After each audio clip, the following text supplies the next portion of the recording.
The world sees Friday as a finish line, a collective exhale before the weekend. But for some, the day begins long before the sun, with a quiet promise made in the dark. Friday isn't just the end of the week. It's the result of every choice you made when no one was watching.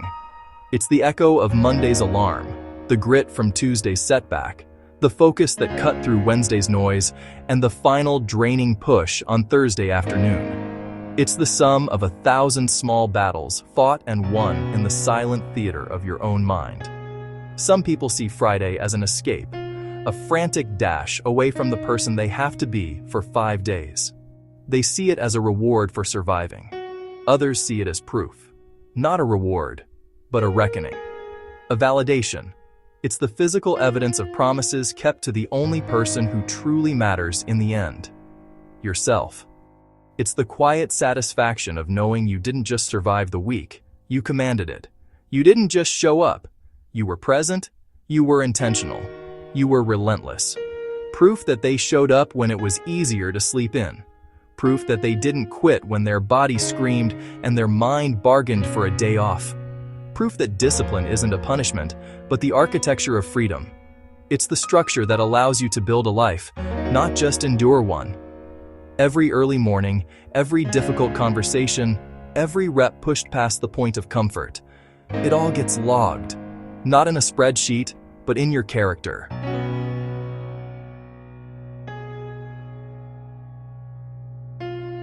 This isn't about fleeting inspiration found in a quote. This is about the raw, unglamorous, and beautiful act of earning your weekend, of earning your peace. This is the reward for the work no one else sees. This is Friday motivation. You didn't wake up every day motivated. You woke up disciplined. Success doesn't show up on Friday by accident. It's built Monday through Thursday. You didn't feel strong every day. You showed up anyway. Most people quit midweek. You stayed. And that matters more than you think. The clock ticks toward 5. The world exhales, a collective sigh of relief. Thank God it's Friday. It's a powerful current, pulling you toward the shore of the weekend, promising an end to the effort. But Friday doesn't change who you are. It reveals it. It peels back the layers of obligation, the Monday through Thursday hustle, and shows the foundation underneath. Are you built on discipline or just running on the fumes of external pressure?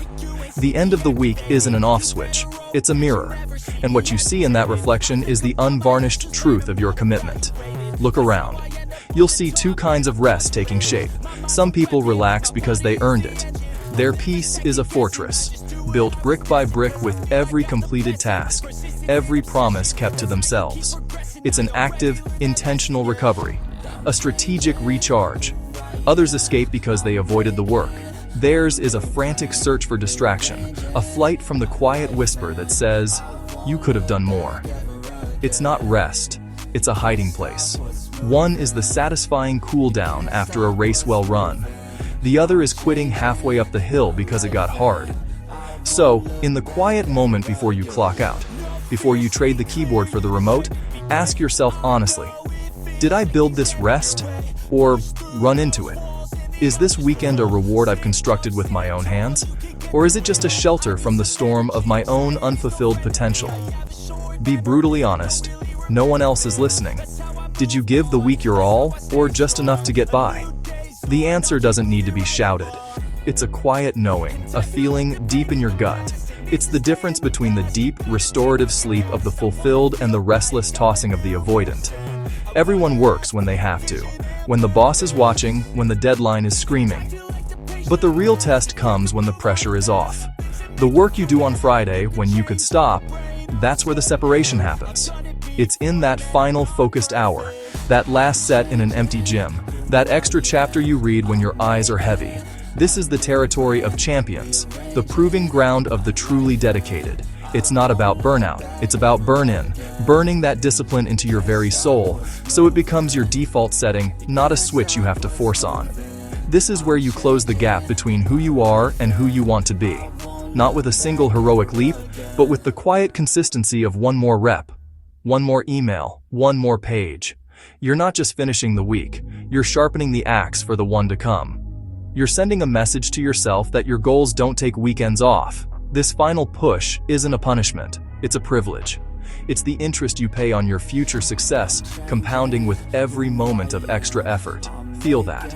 The click of the sent email, the clank of the re-racked weight, the silence after the noise.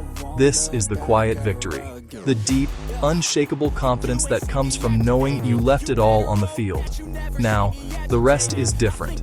It's profound. It's not an escape, but a destination you've arrived at, map in hand. You didn't just survive the week, you conquered it. And as you step into the quiet of the evening, you're not just ending a Friday.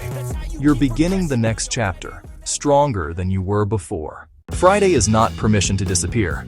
It's an opportunity to finish strong. Momentum doesn't care what day it is. One focused hour today beats 5 distracted ones next week. If you still have energy, use it. If you're tired, be proud. But don't waste what you worked for. Winning doesn't feel loud. It feels peaceful. It feels like knowing you did what you said you would. Friday isn't about showing off. It's about self-respect. When you close the week strong, you open the next one confident. Take a breath. The week is done. If this week tested you, good. That means you're growing. It means you pushed past the comfortable, the easy, the known. Growth doesn't happen in the calm. It's forged in the storm. In the moments you thought you might break but didn't. Every challenge you faced was a question, and every time you pushed through, you gave an answer. You showed up when it was hard. You did the work when no one was watching. That friction, that resistance you felt, that was the sound of your limits expanding. It wasn't a sign of failure. It was the very evidence of your effort. Look at yourself. Really, look. If you're still standing right now, you're already winning. Winning isn't always about the trophy or the finish line.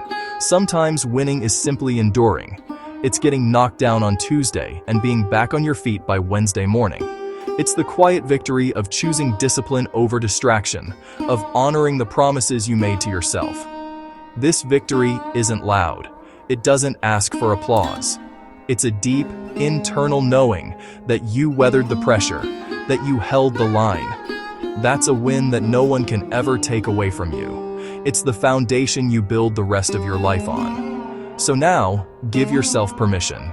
Rest if you need to. Reflect if you must. This isn't weakness, it's strategy. A warrior doesn't go from one battle to the next without sharpening their sword and mending their armor. Your rest is that sharpening. Your reflection is that repair. Unplug from the world so you can plug back into yourself. Let the silence do its work. What did you learn? Where did you bend without breaking? What small moment of progress can you hold on to? Don't just collapse into the weekend. Intentionally recover. This is an active process. It's the deliberate choice to recharge your body, your mind, and your spirit. But remember this feeling. Not just the exhaustion, but the resilience. The quiet pride that settles in after the struggle. Bottle it up. This feeling of survival, of competence, of having been tested and found strong. This is your proof. When doubt creeps in next week, when you feel that familiar pull of resistance, you will have this moment to draw from. This is the anchor. It's the quiet confidence that whispers, "I've been through fire before, and I'm still here." This feeling is your fuel for what's next. Don't let it fade, because next week, you'll be tested again. That is the guarantee. Life doesn't stop testing you just because you passed the last one. There will be a new project, a new challenge, a new moment of doubt. The world will demand your energy, your focus, your resolve. It will not get easier. The obstacles will not shrink. But that's not the point. The point is, you will be stronger. You will be wiser. You will be more prepared. You're not hoping for an easier week. You're building a more capable self. And you'll be ready. Ready not because you're fearless, but because you act in spite of fear. Ready not because you have all the answers, but because you're willing to seek them. Ready because the rest you took this weekend wasn't an escape, it was a preparation. You've done the work. You've faced the fire. You've earned your strength. Now, sleep well. The next chapter is waiting. If this helped you, stay with us. This journey is a marathon, not a sprint. And it's better walked with others who are just as committed to their growth. We're here to provide the tools, the perspective, and the reminders for the days you need them most. Subscribe for motivation that actually hits. No hype, no empty promises, just real talk for the real work. Join a community that understands the grind and respects the process. Let's get ready for what's next, together.